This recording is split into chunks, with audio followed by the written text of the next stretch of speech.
Hello everyone, and welcome to episode 411 of the MTG Goldfish podcast. I'm Seth, probably better known as Saffron Olive, and we have the full crew here this week, kicking things off with the owner of MTG Goldfish, Richard. How's it going this fine Monday, Richard? Hey Seth, good morning. I'm doing well. How are you doing? I am doing well as well. We got some really sweet topics to talk about today, but before we get into that, we got another co-host in Krim. Krim, how are you today? Good to see you. Morning. Good to see you. I'm awake. I'm here. Yeah. How are you? I'm doing wonderfully. Today, we're going to be jumping around. We got a bunch of topics to talk about. It was Eternal Weekend. There's some big legacy and vintage news, lots of complaining about a certain mechanic in those formats. We got Dominaria Remastered. The full set got spoiled since last podcast somehow. Hasbro had a fireside chat talking about what's going on with Magic from Hasbro's perspective. So we want to touch on that.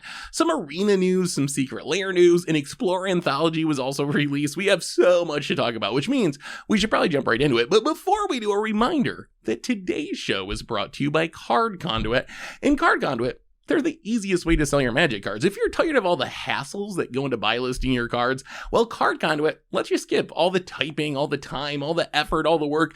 With their curated service, you can send in as many cards as you want, as long as they have a buy list value of $1 or more, and pay just a 5% service fee. And if you want to put in a little bit of effort on your end, you can use their sorted service, where you list and sort the cards ahead of time and pay just a 2% fee. And no matter which one you choose, you're going to get a detailed report with the results and a fast payment once your order is processed. And right now, you can even get another 10% off if you head over to cardconduit.com/mtggoldfish. Card Conduit, they're the easiest way to sell your Magic cards. So thanks to Card Conduit for supporting the show. And let's talk some Magic. And let's start with Legacy. It was Eternal Weekend. This is the biggest Legacy and Vintage weekend of the entire year. Once a year, everyone gets together and plays these formats, and it's a really, really big deal. I don't know if either of you caught any of the streams of these tournaments, but there was one mechanic in specific that was the talk of the weekend, and that is Initiative. Somehow, the Initiative mechanic from Commander Legends Battle for Baldur's Gate, which Commander players don't even like. I've tried to play this in Commander, and everyone's like, oh, it's too confusing. I don't want to deal with it. Is apparently kind of like breaking Legacy and Vintage of all things. Richard, have you seen these decks? What do you think of these Initiative decks?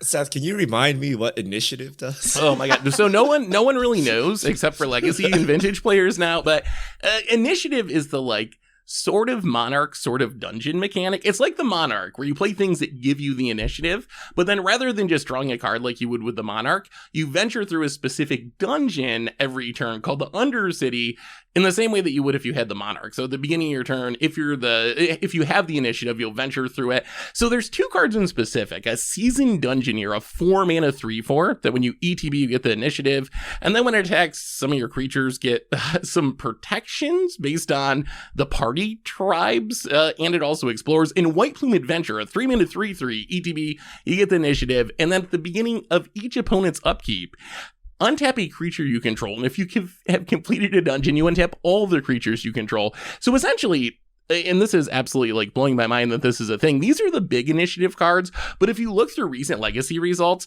there's a common 1/4 flyer that's just ETB take the initiative, and that's legitimately showing up as 4-ofs in Legacy decks now. Just getting the initiative from your opponent is so important that some horrible cards are seeing play. So Vintage, 3 of the top 8 decks at Eternal Weekend were initiative decks. Initiative, Stompy, just trying to turbo through the dungeon. And then also was the most popular deck in Legacy. I think 3 also made the top 8 in the Legacy at Eternal Weekend. So what do you guys make of this? There's been a huge amount of complaints in debate over this mechanic. Some people are oh, that's super cool, we're seeing these new cards show up in Magic's most powerful formats. Then you also have people that are these cards weren't tested for Legacy. This is a silly Commander mechanic that shouldn't be dominating a format like Vintage or Legacy. We don't want this in our formats. Where do you guys come down on all of this? Is Initiative a good or a bad thing for Legacy and Vintage? I mean, 1v1, I guess, Initiative's pretty decent. I just am surprised that, a 4-mana, you know what I mean? This is a 4-mana 3/4 is doing enough. So I should point out that part of the reason these cards are very good, if you look at the most popular initiative decks, they're essentially Soul Land decks where you're playing like 4 Ancient Tombs, you're playing 4 City of Traders, you're playing Chrome Mox. So your goal is to kind of like play your first initiative thing on turn 1, ideally with your best draw, and like start the process. And then the Undercity, there's like a very specific path that players tend to take, which is your first initiative, you get a basic land out of your deck. The second initiative, you put 2 +1/+1 counters on a creature, which in Commander, that's nothing. But in a 1v1 format, if your turn 1 3/3 becomes a 5/5, that's actually kind of big. And then the next room is target player loses 5 life, which again, in Commander, that's nothing. But in a 1v1 format, that's a quarter of your life. And then it's draw a card, and then it's look at the top 10 creatures in your library, snag a creature from among them, put them on the battlefield with 3 +1/+1 counters.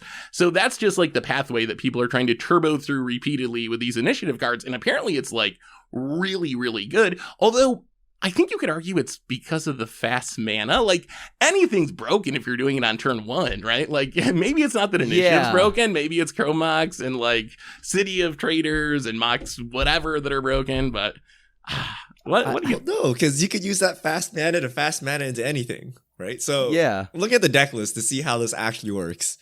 It's basically a stacks deck where you have initiative cards, right? And like Seth said, you can actually power out the initiative cards really early so you can get your engine going. It's actually kind of cool. This is Modern Horizons the mono right white here, right? Wait, what? Like, like the meta is probably fine. I don't know like what the meta looks like. Like, there's a lot of mono white here, but people are probably just as amused as us, like, oh, the mono white initiative. But I think the uproar is your precious blue based format got turned on its head, right? like Modern, right? Like I would argue that Modern is probably actually better off now than it was like 4 years ago or whatever. But 4 years ago is what we know as classic Modern, where you have, Jund, Storm, Tron, whatever, right? Like all your classic archetypes, they all got removed and replaced by Ragavan and Elementals and whatever, and people are not happy about it, even though the gameplay is fine and maybe even better. So I think this might be a case of that, right? Like they don't want vintage messed with, right? You want your you want to complain about, I don't know, like Workshop or whatever. You want to play your blue decks and I don't know what, right? But you want your metagame as you have understood it for the past like 10 years to remain. And here comes Mono White Dungeons Initiative or whatever, throwing it on his head, and people are not happy about it. Like, where do you cast Brainstorm? Where do you cast like Force of Will? Like, what? It is funny that for the last like year, it's just been people complaining about Delver, like Delver too busted. We need bannings. And now Initiative comes along and apparently just like literally stomps all over Delver, and everyone's like, oh no, not like this. Like, yeah, like that's all that. Like, I don't know. I mean, this could just be a good thing. It's just a change up, right? Like, I think that's definitely what it is. It just feels like a change up. I just can't. I don't know. I mean, in a format where you have all that fast mana, and this is what is upsetting. I don't know. Is that it actually gets a little better. So I was watching the tournament on off this weekend, and I watched like Mono White Initiative crush Delver, and then it goes to the next match, and it was Delver versus Jeskai deck.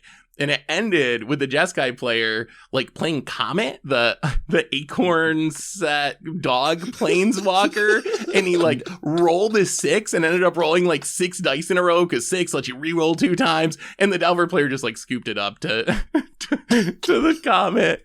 So it was just like, I'm imagining this is great for Wizards in the new sets. We're seeing Initiative take off, we're seeing Comet like make people scoop in Legacy, but you also have people that just get really upset about it. Like, I thought it was kind of funny. Although, at the same time, I do think it calls back to the same concerns we sometimes see with Modern of just like too much shakeup. Some people just don't want their Eternal formats to get this shaken up by new cards. Kind of like how some people don't like Modern Horizons to come along and like quote unquote rotate the format because they want their old cards to be playable and all that stuff.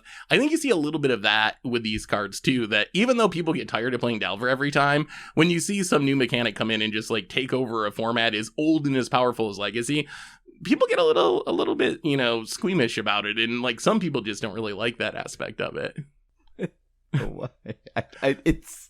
I'm sorry. Comet? That's just hilarious. So, like, And he rolled the 6. He rolled the 6, of course, on camera. Like, oh my God. who's upset that someone just RNG'd you? I played so tight, so specific and meticulously, and then you rolled some dice. Can you imagine though? You're an Eternal player. You play Legacy or Vintage. You could get no games. Okay, Eternal Weekend is like the one time a year where you can actually play your deck, and these are like sanctioned. This is sanctioned Magic. These are all like real decks, right? These are not proxies or anything, right? So one time of the year you show up and you're like, oh, feature match, awesome, and then you get commented, and then you're like, thank you everyone. I'm glad I made my trip out here. I mean, is that any worse than just lose? That's actually just worse than losing to any other win condition, right?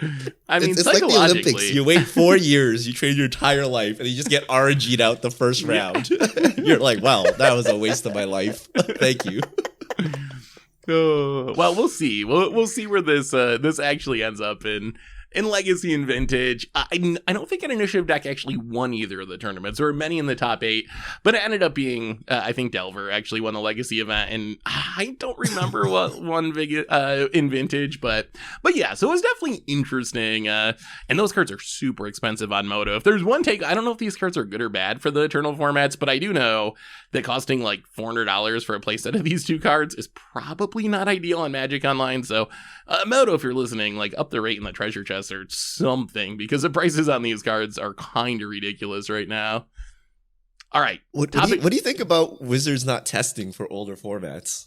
Like, should it be a thing? I mean, I don't really personally. I guess why? Right? Like it's tough. It's tough because like obviously it's Legacy and Vintage, so I just think like this is such a powerful format. This is like where everything runs wild, right? So unless it's like Oko, like which I think did Oko get banned? I think Oko got banned, right? In every format. Is Oko legal?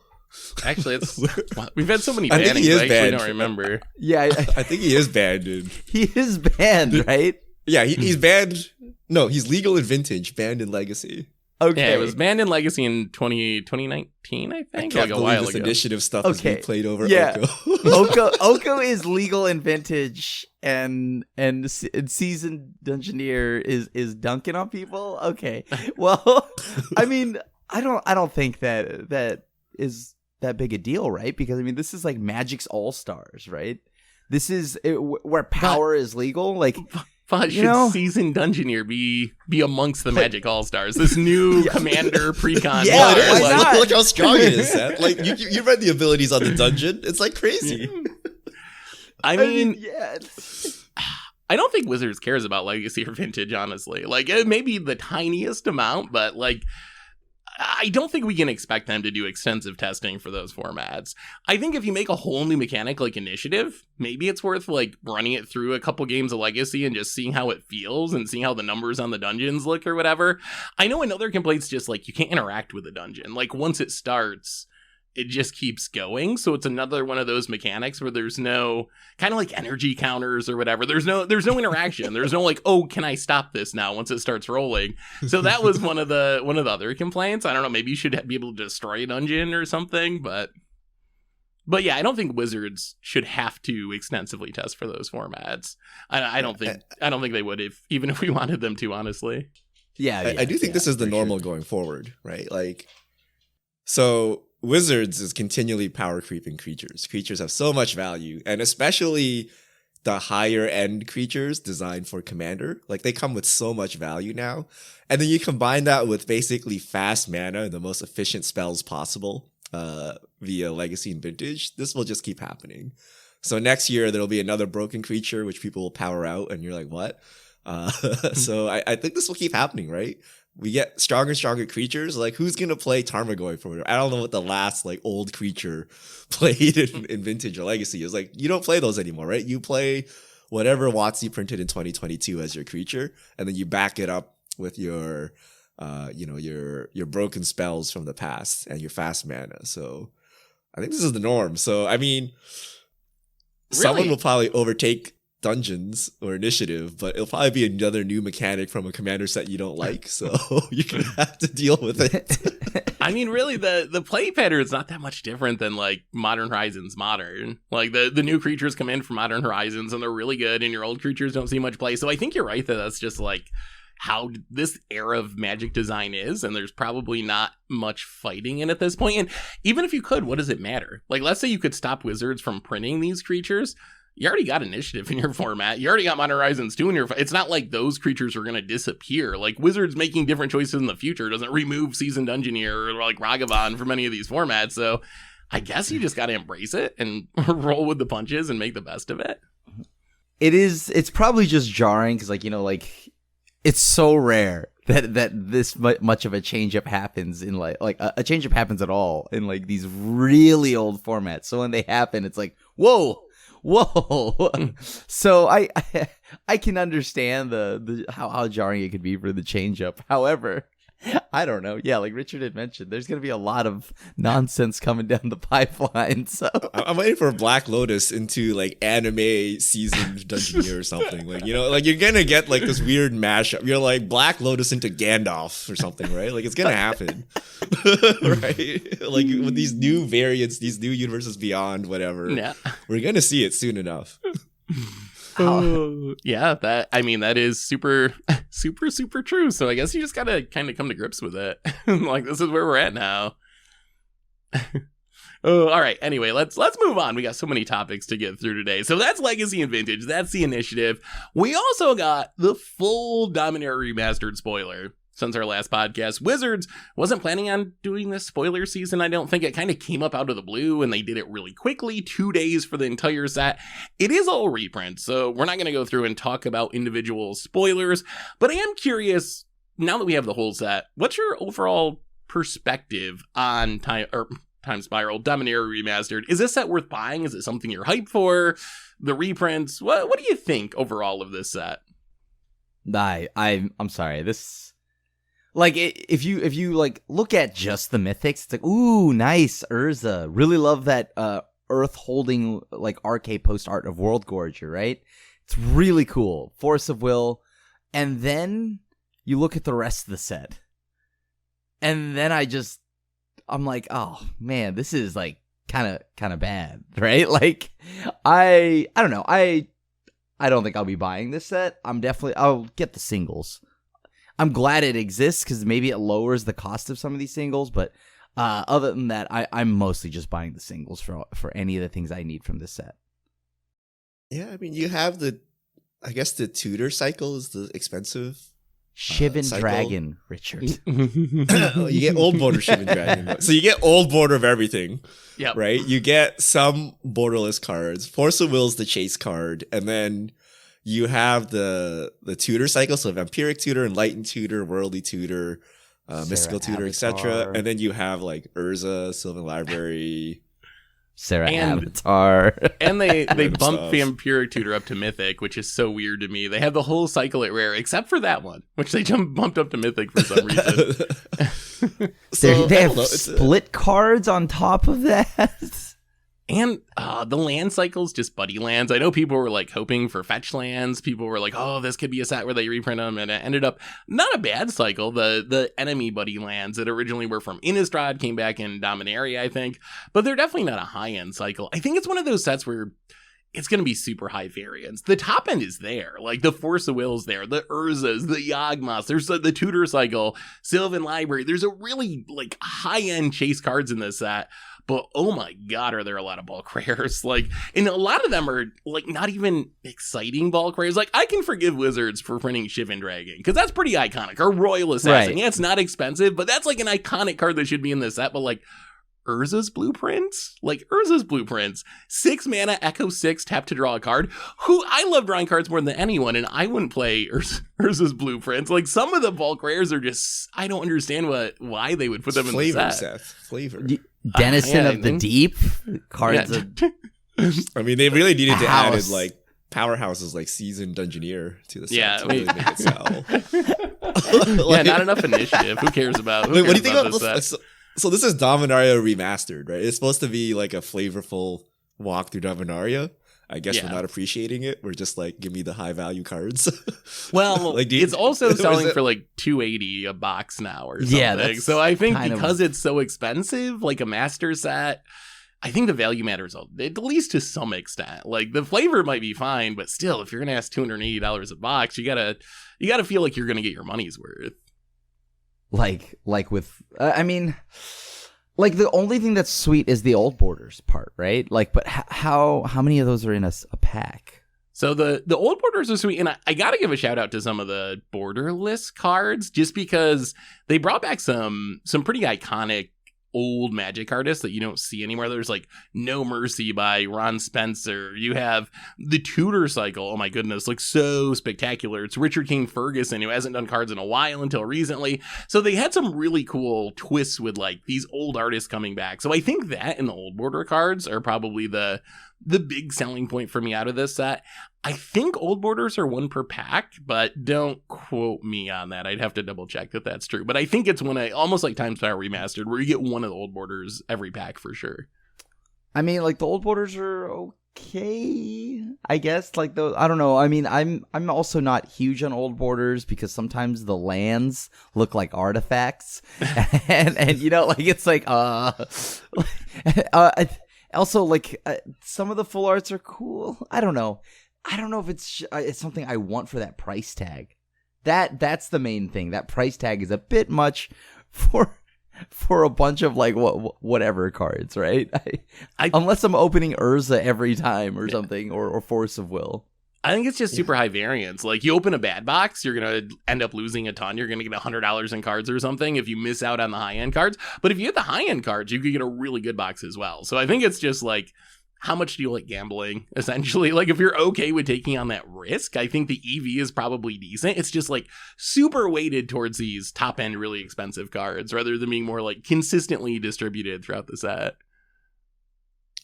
Wizards has trained me to look for more, and this set is pretty boring. Like I think old bordered is so overdone now. It's kind of like full art lands. They were cool first, but when every land is a full art land, like no one cares anymore. But I'm looking for some gimmick. I'm looking for some universes beyond Transformers. Where's my looking for some anime? anime Where's cards. my anime? I'll look for anything, right? Don't play Like, with my they heart need a like new that. gimmick here, and there's no gimmick. The gimmick is just old border. But we just came off like the commander decks from from Brothers War. That's all old border. We've been doing old border forever. Borderless has been around forever. So I don't know. Like, wouldn't you rather just wait for a secret layer of whatever card you want than buy one of these? I mean, I think the old border does work for what they're going for. If this is supposed to be like history and going back through the ages of Dominaria, so I can see why they went that direction. But I also can't blame you for feeling like, oh, we get those every set now, so it's just not as exciting as it used to be. Although, did you see what do you think of the basic lands? So they took The new art, iconic old border ancient lands and just put them back in an old border, essentially. Like old border cards that were reprinted in old border are really odd to me because it's like it already exists. Like this forest already, except for the set symbol, like I could the already get Onslaught that Forest exact or same whatever? thing. Yeah, like yeah. or the Mirage Mountain, my favorite mountain. I love that mountain, but why would I get this over the Mirage one? I guess it's cool if you're cracking packs. Like there's some flavor there, whatever, but I don't know. The land part is kind of weird to me. Same with like Mind Stone. Like why another old border Mind Stone when we already have that exact same Mind Stone with the exact same border that already exists from like 20 years ago? But yeah. Anyway, any other thoughts on Dominaria Remastered? They got to get rid of the set symbol on the old border. It really throws me off. Doesn't it? Yeah. And we need Some like of that these- shooting star thing on the foils. They got to bring that back. That's They do have those, right? Wait, Old do they? borders. I think they old have border the shooting foils all star? have the shooting star. Yeah. Oh, Yeah. okay. Yeah. They're way ahead of me then. All right. Next up, we had a Hasbro Fireside Chat this week. I don't know if either of you took the time to watch it. It was like 40 minutes. It was the CEO and the CEO of Wizards, I believe. So the CEO of Hasbro and the CEO of Wizards getting some softballs lobbed to them by a friendly reporter type who definitely really liked them a lot. Did either of you actually watch this and hear what they said? I need the recap, Seth. All I know is they had an emergency fireside meeting. Yeah, emergency just announced it like 2 days ahead. Yeah, obviously in response to the Bank of America stuff and the criticism from the community, it was pretty much just like corporate speak of like everything's awesome, everything's good. There's a couple of interesting tidbits that came out of it. Wizards basically said player growth stagnated like almost a decade ago, and we decided we needed to like segment and start printing all these products for different groups of players, and we think it's worked really well. Like, we think that this strategy of like secret layers and products focused on Commander, products focused on Modern, these niche formats, we think this has worked really well. We're going to keep doing this, and that's basically where we're going. And if people are critical of this, they just don't understand our business model, everything's going the way that we want it to be going. They said some stuff that was questionable, like local game stores are doing great and thriving, that people took issue with that because that doesn't line up with what a lot of local game stores have been saying. They also confirmed that they cut back supply of 30th Anniversary Edition based on the outroar from the community. So that kind of backs up the idea that they didn't end up selling as much as they originally had planned, and maybe didn't actually sell out of it. The other thing they said, one of the $1,000. Yeah, that. Why would they sell out of that? The other thing they said is they're not really planning on slowing stuff down. When that came up in specific, the pace of releases, they basically said, well, this fall we had some issues because products got delayed. So we had like one day where multiple products released on the same day, and we know that's not good. So next year we're going to make sure that things are like spread out more. Although, like, if the problem with supply chain issues beyond their control, I don't know how I could guarantee that anyway, because they didn't intend to have it released that way this year. But basically, we're going to keep releasing all these products, but we're going to try to make sure that they're spread out more and don't get clumped up and lumped all together. So really, it was like 40 minutes of them kind of patting each other on the back and not really saying much of anything. Should we have expected anything different with two CEOs, like doing this fireside chat, or is that just what we should have expected going into it?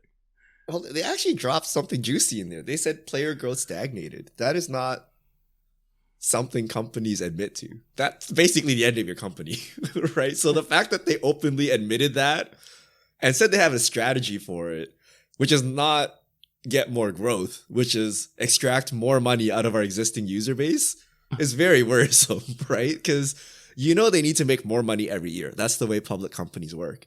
And if they're not getting new players, the only way to get more money is to get more money out of existing players. So they actually, that's not good. This actually came up a little bit, and their take was they don't want to just keep trying to take more money out of existing players. And for them, stuff like Universes Beyond is going to be how they bring in new players. Okay. They think Universes Beyond super important.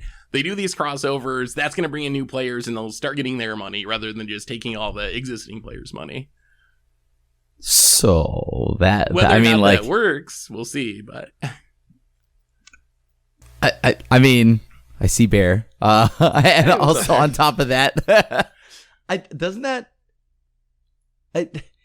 guess that's at least interesting that they're willing to admit that they are just trying to get new players, right? Because like they haven't been able to grow the player base since 2014.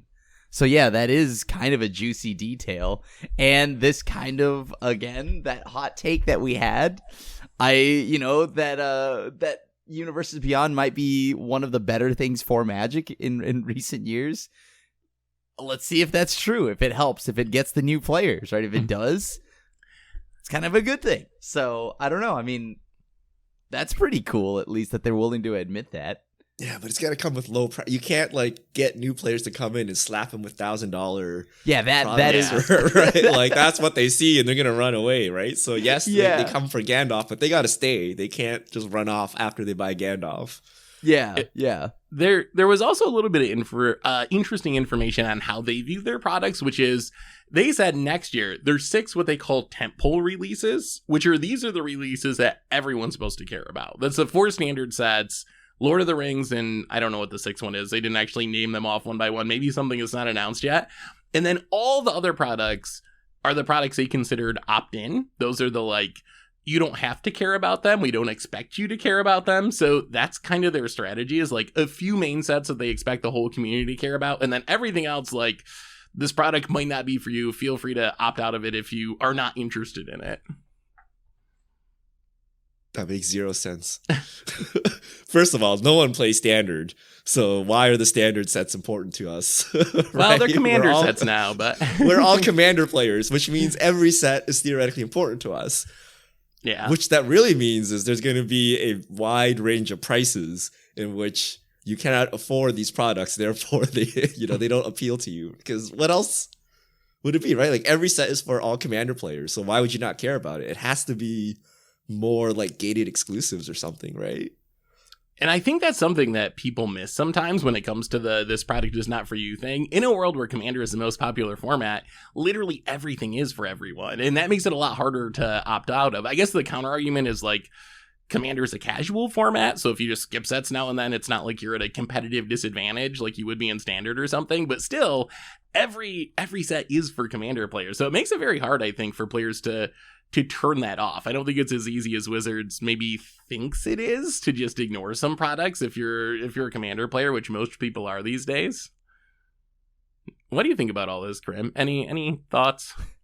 I mean, I guess like that. Though it's true, every set is a Commander thing, right? Like I guess I'm an old Magic player. I still play Standard. I do care about these sets. I still look at 60 card sets first before I look at it as a Commander set. Like, oh God, But do you buy Standard cards, Krim? On Arena? For Pioneer. For Commander. I buy them for Commander, of course. For Pioneer and Commander, yeah, of course.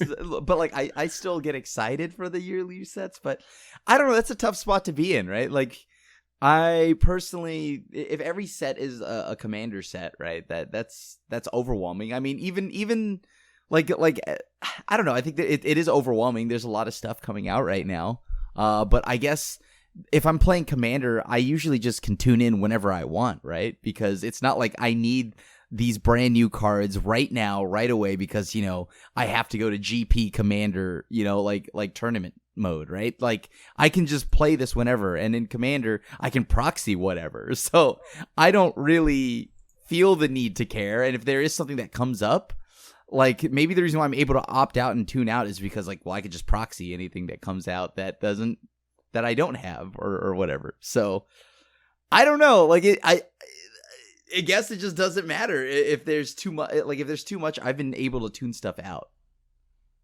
I mean maybe that's what we got to do. Maybe more people. Maybe I good. need to learn how to do that. But it's not a good thing that we have that much stuff coming out. But, like, you know, like that's just like how I've gone into like this constant release cycle, right? Yeah. So I don't know if you guys experienced. So at Vegas, when we played a bunch, you know, we played with our fans. We played a lot of random games. I didn't know maybe like 30% of the cards I saw, maybe a little high, but like there was like a disproportionately high amount of Commander exclusive commanders. So I didn't know what they did. Cards that are also new that I never played with, or maybe they were in Standard, but I was just not familiar with them. And then also just like alternate arts of things that I didn't even know if that was a real card or not. And it actually made it very hard to play. And you would just essentially tell your opponents, resolve it and tell me what happens and tell me if I'm dead or not. Yeah. But you're kind of not playing Magic anymore because you can't really take the time and read every card and like understand what it does because there's just too many cards. And I do this for a living. We go through every spoiler season. We play Commander Clash. Like, yes, the products are skippable, but if you skip too many, you don't really know what's going on anymore, and it's really hard to play the game. I don't know if you guys experienced this at all, where you're just like, what are these cards? Richard. And this thing is in Japanese Mystical Archive, and like, I don't know what the heck this is anymore, and is this a real card or is this a proxy? I don't even know anymore, right? Like, you could have a Yu-Gi-Oh deck, and I'd be like, okay, cool. What is this, Richard? That is my that's my secret. I never know what's going on. So like whether or not like I can't stay up to date. I still have to read old cards again. So I mean, I kind of just had that experience playing Historic again for the first time in a while and having all the alchemy cards that I haven't like really kept up on. Like I try to keep up on normal sets, but alchemy is like the biggest thing I've just opted out of, where I don't even keep track of spoilers. So there's definitely cards that people would play, and I don't know what this does. I've never seen this before, and it was definitely a weird experience, which is new. And I've heard other content creators talking about this recently, and people who are like vendors selling cards. Like my job is to keep up on all the Magic cards in between, like the amount of cards, the number of styles of cards, and also just like the amount of text on cards these days. I can't do it. Like, no, this is my job, and I literally can't do it anymore. So I think you're not the only one that's experiencing. Oh God, our Infinity draft was unreal. I have to reiterate, this is a room. This was a room full of Magic content creators, okay? And we're trying to draft Infinity, and there's so much text on every card that we don't bother reading it, and we just rare draft and draft whatever colors we've chosen and to proceed. And we're like, I don't know what's going on. I hope this deck works. Oh, there was so much text, but I mean, luckily you just do the crim thing. You just draft, pretty picture, right? Like I knew at least off one card I needed robots, so I was just like, so you just look for the art. Yeah, it's fun as a meme, but this can't be the regular, right? Like I have to kind of know what I'm playing, otherwise. Yeah, what am I doing? Right? It does make the game less fun if you don't, and sometimes if you don't know that, because like I think for me what makes Magic great is it's like such a good strategic game, and that really falls apart if you get to the point where you're just like, I don't know what your cards are doing, tell me if I'm dead. Like that takes away from the strategy, and like that's the biggest thing that drew me to Magic to begin with, is just like how good the gameplay can be. So I think that is a realistic risk. I mean, you probably felt like a Legacy player just sat down and played against Initiative for the first time. Like that same, what is this? What's a dungeon? Why am I dead now? Oh, tell me if I'm dead. I disenchant your dungeon. What? You can't? Who plays disenchant in 2022 Legacy, Richard?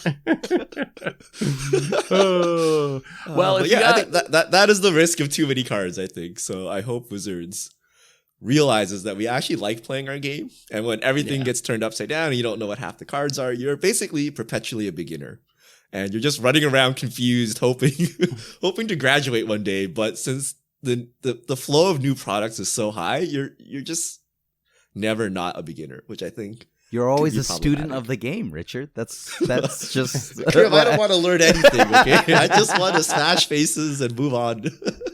So, something else that someone pointed out recently that kind of connects to this that I think was a very good point is like with all these special printings of cards, there's no consistency, so no one really knows what is good and what's not good, because in one set the most chased card will be like some serialized cards. The next one it'll be like the neon yellow Hidasugu. There's just like, so you don't know if you open a pack and you get like some really cool art. You don't know like, is this like an awesome thing that I should be excited about, or is this one of the really common ones?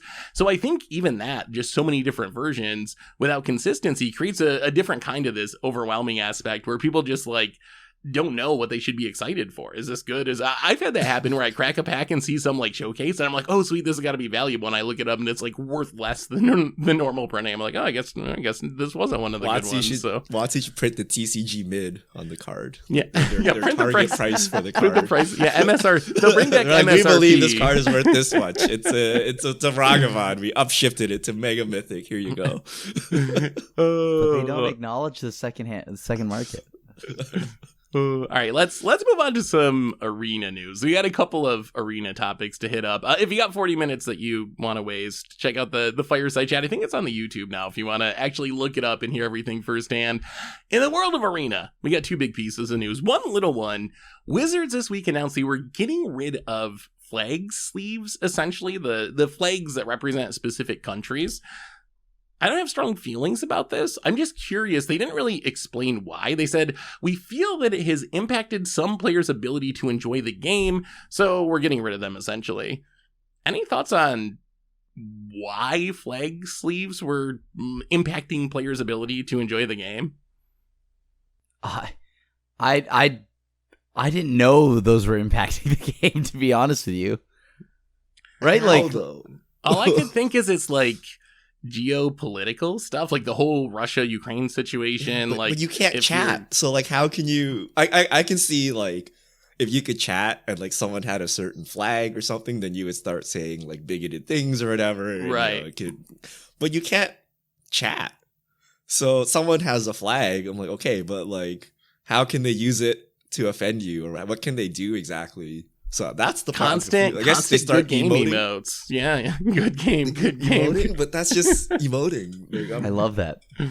Maybe it's like some people wanted their country's flag, but it was not available, and therefore they were upset. And then Wizards doesn't want to add that flag because I don't know how many countries there are, but maybe they're like too lazy to add all the flags in or whatever. Maybe something like that. The other thing I heard someone mention, I don't know if this is true, that maybe it was connected to China and Taiwan because of their situation, and maybe there was like a Taiwan flag, like, and China was like, we don't want this like on here, and Wizards got rid of it for that reason. None of this is confirmed. It's all just speculation, but it could be something like that. That would make sense. Where like a country's flag is up for contention or something, right? Where you know what to choose, or whether this place is a country or not a country. So that makes sense. I guess I don't see players play with them very often anyway, so maybe it makes sense just to avoid politics altogether. Like, if there's some chance that the flags could be a political thing, maybe. I mean, they did refund people 300 gems for each flag sleeve that they had, so I mean, maybe it's for the best. Like, maybe you just don't need to have the country flags in Arena, but I thought it was interesting. More importantly on Arena, we got Explore Anthology number 2 Crim. We got the whole set, 25 cards. Towards the beginning, I saw a lot of complaints about this, where people were like, oh, this is a horrible anthology. It's not doing what we need. Now that we see the full thing, how would you grade this? What do you think of this anthology overall as far as helping bring Pioneer to Arena, get Explore into Pioneer mode? It's horrible. like this I feel Crim says this every time we do an anthology. It is horrible, though. like there's just 2 cards in here that matter: Nykthos and like maybe, I don't know, Eidolon, right? Eidolon and Nykthos. Those are the cards that matter. Otherwise, I mean, do we don't even have Reality Smasher for the Eldrazi, right? Like, Thought Nazi is pretty cool, but like, I don't know. This isn't that good, is it? So, like, you get wastes finally. I think I'm higher on it than most people. I actually think it's pretty solid. I will say I don't really understand all the Eldrazi. Those aren't like really a deck in Pioneer, and I don't know what they're gonna do in Explorer. There's no Eldrazi Temple, so I don't know why they decided to add a bunch of random Eldrazi. But like Nykthos, that might be the most important card. Like, that's such a huge deal. One of the most important cards in Pioneer finally coming to Arena. So Nykthos is really good. Mutavault sees a lot of play. I think that's another like good one. Eidolon's really good, and then there's some like archetype specific stuff like Satyr Wayfinder in the Greasefang decks, or like Nylea's Presence shows up in the Enigmatic Incarnation decks, or Fiery Impulse and Phoenix style decks. So there's a bunch of like fringe stuff that like helps to round out some decks. So I thought it was like relatively solid overall. I don't know if I'll probably buy the entire bundle. I think there's enough good stuff in here that it's worth just buying the bundle from the store rather than singles. Will you buy the bundle, Crim? Or are you just gonna pick up like the couple cards you really want with wild cards? Yeah, I think I would just get it with wild cards. Maybe I get the bundle just because why not? Then I have all the cards available to me. But like, dude, Spell Queller is something you could have brought to the table. You have literally like Gruul decks that could use other like anything else. Like, I don't know. I guess Fiery Impulse isn't the worst thing. That was like pretty chill. I feel like now I understand, right? Like, I understand why Pioneer is going to take 2 years to get here. because they keep giving me crap like that is coming out, and I'm just like, what is this, dude? Yeah. Okay, wait. It's almost 2023. When did they promise like full Pioneer on Arena? I think they said several years. Their promise was 2 years seems too fast for this pace. Yeah, I'm not expecting. Well, we do know there's Shadows over Innistrad Remastered coming in the spring. So hopefully that gets the Spell Quellers and stuff. So that might be why they left Spell Queller out of this, just because it's an Innistrad Remastered style card. Sure. But still, like, I guess it depends on what you want as far as pacing. If your goal is, can we get Pioneer on here as quickly as possible? Definitely Eerie, Ultimatum, Eldrazi's, even Dispel isn't really a card anyone plays anymore. Which it's spell? just been Thank you, Graham. Thank you. Yeah, you gotta say it every time. Dude. Sorry, but that's just kind of been power creep by other counter spells in the format. So there's certainly some dud slots in there, but I don't think it's that bad overall. Like it's not like they saved it by releasing Nykthos. I think that was the last card they spoiled, and if that was not Nykthos, I think there would have been pitchforks all over. But I think Nykthos might have saved it and made it good enough that players are happy with it. I'm happy with it, even though why do you think they added Eldrazi? Like, what's the upside of adding the Eldrazi? Is it a plant for the future? Eldrazi going to be coming back? Like, yeah. In they're gonna be Pirate Eldrazi and Ixalan too, and Phyrexian Eldrazi. I mean, they're adding it so you have something to play in Explorer. Their intent is not to make it like Pioneer, right? They're like, well, we'll add Nykthos, and then what are players gonna do? Well, we'll make this new archetype that's only available in Explorer, Eldrazi. Because if your intent was to plant for Eldrazi, you need to put the good ones like Eldrazi, like a Reality Smasher or whatever, right? Like, so like, even if Eldrazi becomes a deck, it's still incomplete in Explorer compared to the Pioneer version.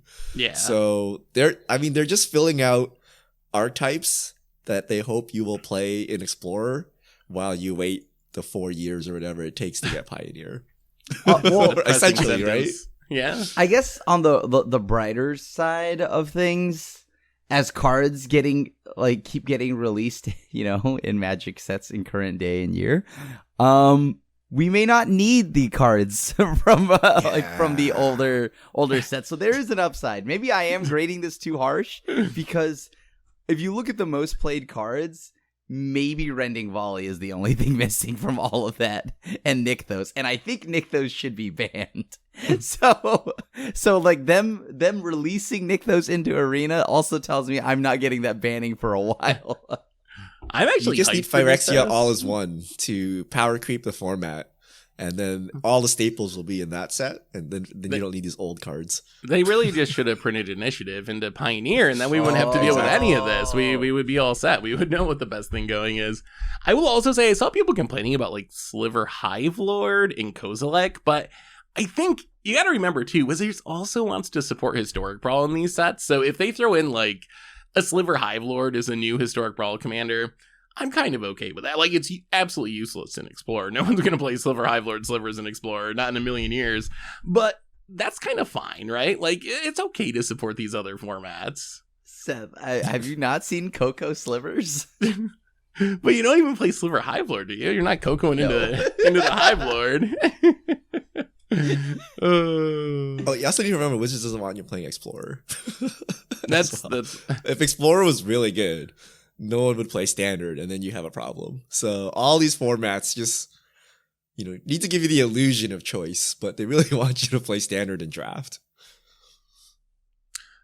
Yeah. So anyway, that's Explorer Anthology. It comes out on Thursday, so I'm sure if you go to the YouTube channel or the streams, I'm sure me and Krim will be checking out some of these cards and explore in the not super distant future. One more topic before Fish Mail, and this one has to do with Secret Lairs. So we got a bunch of Secret Lairs announced, including did you see all the Secret Lair drops? Did you see the cereal one in specific? That's the one that's that's the one that's getting that's the one that's getting the hype. Did you watch the ad for it on YouTube? The ad is so good. It was it's so cringy, but it was actually like pretty well done. It was like intentionally cringy. I thought it was pretty good.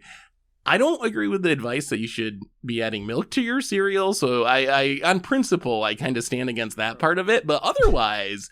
Seth's out here just adding water. Yeah, add nothing. Just add nothing. I forgot about this. Oh, he doesn't use fluids. No fluids on your cereal. Yeah, wait. God. Your mouth so dry. Dude, that hurts, Seth. Like, the roof of my mouth hurts. Are you picking up any of these lair drops? Are you picking up the cereal drop? Which I think this is exactly what Secret Lair should be. Like, I think it's so well done. The back of the cards got like old cereal box puzzles on them. If you remember, like from generic cereal when you're a little kid, it'd have some game on there. Like, they're so perfect for what they were trying to do. Is it enough to get you to buy them though? Are you gonna the cereal one? Yes. I am buying the serial one just because the back, the front, and I know 60 card players hate silly art. So I want to just play all the silly arts I can. So then when I play my cards, they're like, "What is that? What is that?" And I can hear their disdain. So I want this just for the troll factor. And on top of that, the serial art is kind of funny. It's pretty funny. It's cringy. I love it. I mean, I don't even like play Ulamog, but now I'm gonna find a reason to play Ulamog in 60 cards. And other than that, I gotta get. I'm still at a crossroads on whether or not I put money towards the full full text Planeswalkers. I love Narset. I love Tezzy. I hate Nissa. So I don't know if I can. Do I put the money towards the Nissa product? Is my big concern. Other than that, though, I do love that Narset. Like, people already play into Narset to this day currently. What if that Narset? I'm not reading that. No one's reading that full text Narset, not in a million years. I don't even read the normal version, let alone that one. I don't even read it. Does this play into what you were saying, though, Richard? Do these versions make Commander less playable? Like, is that Ulamog problematic, or is it just a well enough known card that in the case of like Ulamog or Narset or something, like, you know what it does and it's fine, even if the art is... It's perfect for enfranchised players, and then new players will absolutely have zero idea what's going on, right? Like, your Narset looks like a creature or something, or an enchantment, right? Your Ulamog looks like an ad token or something that just you left on the table by accident, right? Like the draft thing you like pull out. Like, how can you understand anything about the rules? So you must be enfranchised, and if you're enfranchised, you probably know what Narset does, and if you were going to play into her, you're probably going to play into her anyway. It doesn't matter what the card is saying, right? So, I mean, I think it's really cool, but at the same time, it's impossible for a new player to play with this. And I do think these are targeted at existing players. Like, I would imagine new players aren't really the market for these secret layer drops, but they still do have to play against them. Yeah, you have to play with them. You're supposed to be welcoming to new players, and you're supposed to help them play the game, and you're like, welcome, let me Narset into Cryptic Command into Ulamog or something. They're like, what the hell's going on? Like, if it was the real cards, they'd be confused. Yo, you're playing Narset and Cryptic Command and Ulamog in the same day. My God, Richard, give me the list, baby. That's just like a Teferi ramp deck, Krim. The mono blue Teferi ramp that exists. Well, all right. Remember, so it is cool, but I wish there was like, you know what I actually wish? I wish since we're doing it with card backs and apparently they're not important. The front side is like your cool secret lair art. The back side is a standard printing. So if you're playing with a new player, you can just flip it around and it looks like a normal Magic card and they can actually understand what's going on. But if they don't need that, you can turn it the other way and have like your cool serial Ulamog. And I think that'd actually be pretty sweet. I mean, but Richard, if you turn over the Galta, there's a crossword puzzle. Can you imagine if your text, what it does is somewhere in a crossword puzzle? So you actually have to try to. This is how you BM people. You're like, you're playing so slow. I'm gonna work on this word search while you're playing. Take your time. So the other question about these secret layers, and this came from Mark Rosewater. The bonus cards that come with secret layer drops. There's been some debate over whether they should spoil them or whether they should keep them secret until the secret layer drops shipped. Someone was mad that it was spoiled early, even though it wasn't. It was a bummer that it was revealed, so they asked Mark Rosewater, and he said they got feedback that most people want them ahead of time before they order. What do you think? Would you rather get a surprise? What's the card? Is it Jace? I actually don't even know what the secret. What is the serial? I mean, it's don't know what the card right? is. Because that could be the card I buy the lair for. Like, if it was actually a card I played, I would totally buy this. But then, is it a bonus card if it's just part of the lair drop? So essentially, we wouldn't have a bonus card then, right? That's just the marketing. It's like 20% more on your cereal box or whatever, right? That's just the normal size now, guys. It's been 20% more for like 20 years. Right? So that's just a marketing tactic. You're buying 3 cards plus a bonus card. It might be my slot machine brain, but I will say, back when they were sending out like the stained glass planeswalkers, I had it in the back of my mind that like, maybe I should buy a lair drop that I don't even want because it might have a really sweet bonus card with it. So maybe there's some upside there with people not knowing, because some of the recent ones have been kind of like duds. Like, oh, it's another The command slivers? tower. Oh, it's another waste or whatever. Like, oh, come on. Like, we got a million of those compared to like a stained glass Teferi or whatever. So I don't know. Maybe there's some upside to keeping it secret. I think I would rather have it be a secret. I don't know if that's, apparently I'm in the minority based on what Mark Rosewater said, but right, I kind of have like I the also like the secret part of it because it just felt like, oh, cool. Except for every time I would kind of just open a doo-doo water kind of like card anyways. But like whatever they're doing, I don't care. Like, to be honest with you, I don't care if you tell me what it is or don't tell me what it is. Can you just make it not so pringled up? It is so curled, dude. Like, it's always we foiled. need the actual Pringles secret layer. Yeah, like that'll be ironically the cards come one in the where it's Pringles flat, right? But like, legitimately, they send these cards, and I'm super excited, and it's so like pringled up. It's absurd. Don't buy foils. It's always foil. You can't choose. You know, there's going to be another option, like $30 non-foil, $40 foil, or $50 for non-pringled foil. Like that's probably where this ends up.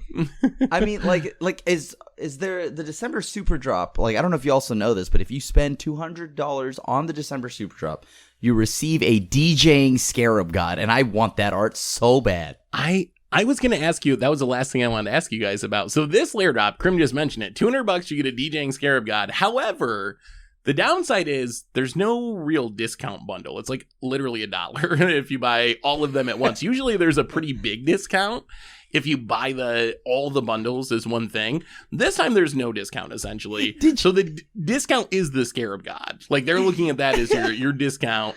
Would you rather get a cool Scarab God or would you rather get like $50 off your buying the full bundle or something?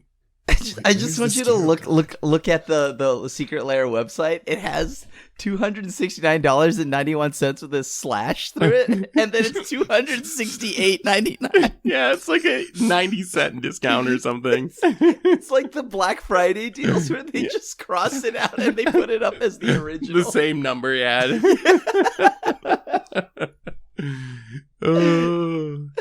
But I mean, like, DJing Scarab God is sick, dude. Like, that card is pretty sweet. He's got sunglasses and an air. Like, dude, please, Magic, put this as an emote on Arena. I'm already crowd surfing the Karn. What is Karn crowd surfing to?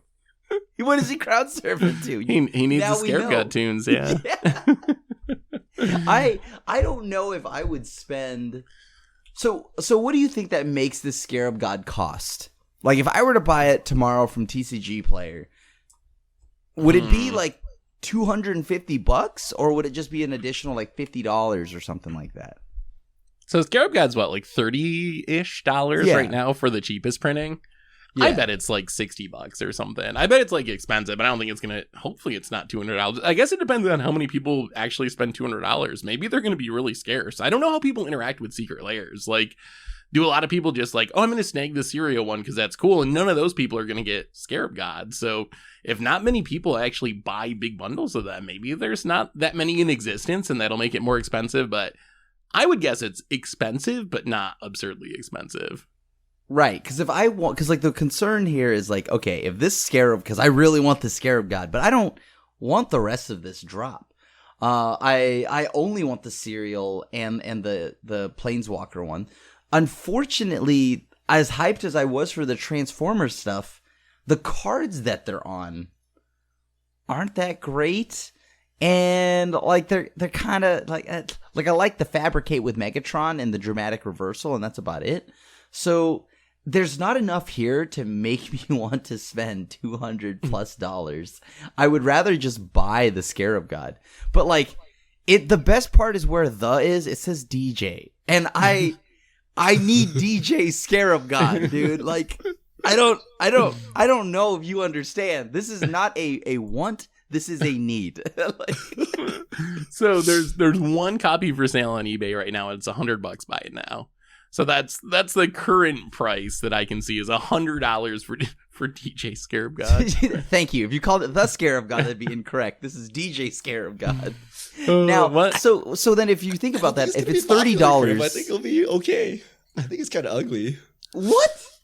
Dude, okay, I mean, it's not, it's pretty wild, dude. Come on. It's pretty wild and like trippy. It's like pretty unique. I don't think it appeals as widely. So I actually think you might actually be able to get away with getting it at a reasonable-ish price. Yeah, because like I'm only spending maybe like $60 on Secret Lairs this time around, right? So let's just say then you subtract that from what? It's $268.99. So that's like, so I would have to spend another $208 to or like another X amount of dollars to get this. With the money I'm saving, I could probably just get the Scarab God, right? Yeah, it seems like, I think it's one of those things where if you were getting $150 worth of Secret Lairs, maybe you're like, oh, I might as well get a couple more, get over $200, get the Scarab God. But if you're only getting $60 worth, probably better just buying it on the secondary market. Although I do like the art. Like, for me, the stuff that looks like old music posters are some of my favorite Secret Lairs. Like, I also really like the like fungal one is one of my favorite drops out of this one that has just like it looks like 70s like or 60s psychedelic rock band poster art almost. Like that's one of my favorite drops. So I like the DJ Scarab God art quite a bit, even though it is pretty far out there. What about you, Richard? You buying Secret Lairs? Any of them? No. I like the cereal one, but like they're unplayable cards. Why would I? What am I going to do with this? They need to print staples. Like I always sigh when there's like another Soul Ring or something, or like an Arcane Signet.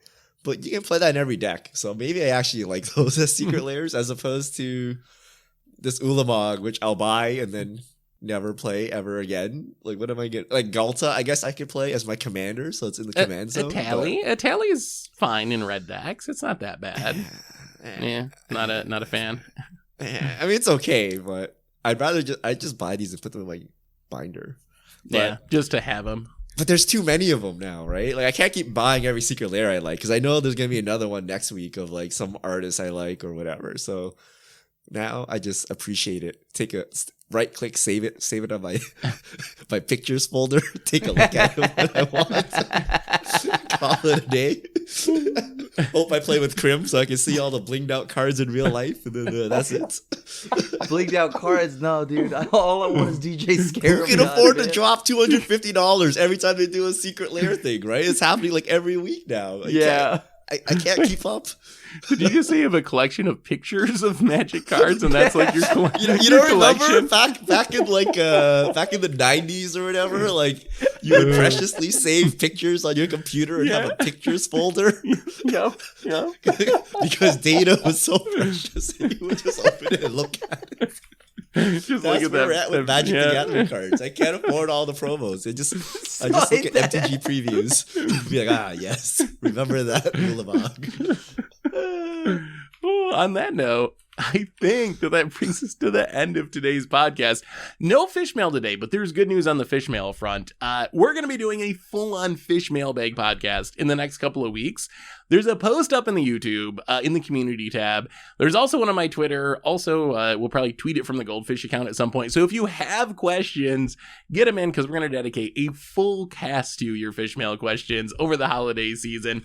On that note, though, any other thoughts on the way out the door, anyone? Or is that it for today? All right. Well, that brings us to the end of episode 411 of the MTG Goldfish podcast. So, Richard Grimm, thanks for hanging out. Thanks to everyone for listening. Thanks to Card Conduit for supporting the show. And we will be back next week to talk about Phyrexia spoilers and whatever else goes on in the world of Magic. So, until then, have a great week, everyone. And this is a crew signing out.